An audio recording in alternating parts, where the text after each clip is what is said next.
بسم اللہ الرحمن الرحیم۔ السلام علیکم ورحمۃ اللہ وبرکاتہ۔ فرعون کی باندی کا درد بھرا واقعہ۔ عمران بن حسین رضی اللہ عنہ کہتے ہیں کہ رسول اللہ صلی اللہ علیہ وسلم ہمیں رات کا اکثر حصہ بنو اسرائیل کے بارے میں روایات بیان کرتے رہتے، صرف فرض نماز کے لیے کھڑے ہوتے تھے۔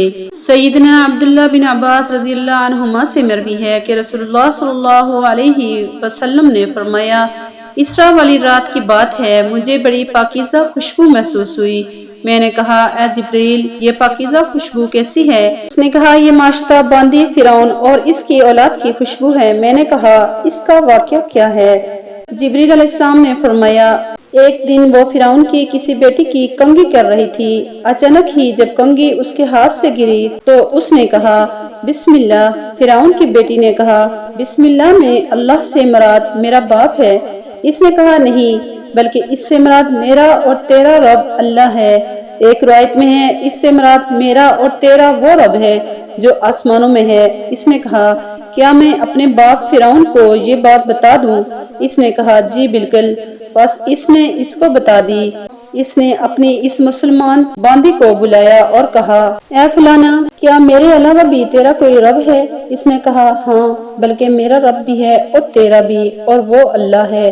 ایک روایت میں ہے، میرا اور تیرا رب وہ جو آسمانوں میں ہے۔ پس فرعون نے تانبے کی گائے کی شبیہ تیار کروائی، اس کو گرم کیا گیا، پھر اس نے حکم دیا کہ اس کو اور اس کی اولاد کو اس گائے میں ڈال دیا جائے۔ ماشطہ نے کہا، تیرے ذمے میری ایک ضرورت ہے۔ اس نے کہا، تیری کیا ضرورت ہے؟ اس نے کہا، میں پسند کرتی ہوں کہ تو میری ہڈیاں اور میرے بچوں کی ہڈیاں ایک کپڑے میں جمع کروا کر ایک ہی جگہ ڈال دے۔ فرعون نے کہا، تمہارے کچھ حقوق ہمارے ذمہ ہیں، اس لیے یہ منظور ہے۔ اس کے دونوں بچوں کو اس کے سامنے آگ میں ڈال دیا گیا، وہ دونوں جل کر راکھ ہو گئے۔ اس کے بعد چھوٹے بچے کی باری آئی جو ماں کا دودھ پی رہا تھا۔ فرعون کے سپاہیوں نے اسے گھسیٹا تو اس نیک بندی کی آنکھوں تلے اندھیرا چھا گیا۔ اللہ تعالیٰ نے اس بچے کو اسی وقت زبان دے دی اور اس نے بلند آواز میں کہا، اماں جان، افسوس نہ کریں، حق پر جان دینا ہی سب سے بڑی نیکی ہے۔ اسے اس بات پر صبر آ گیا۔ سب سے چھوٹے بچے کو بھی آگ میں ڈال دیا گیا اور آخر میں ان کی ماں کو بھی آگ میں ڈال دیا گیا۔ یہ خوشبو کی مہکیں اسی جنتی محل سے آ رہی ہیں۔ سبحان اللہ۔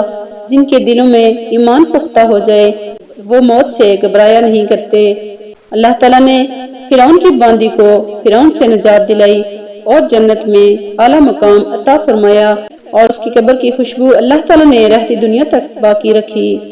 اللہ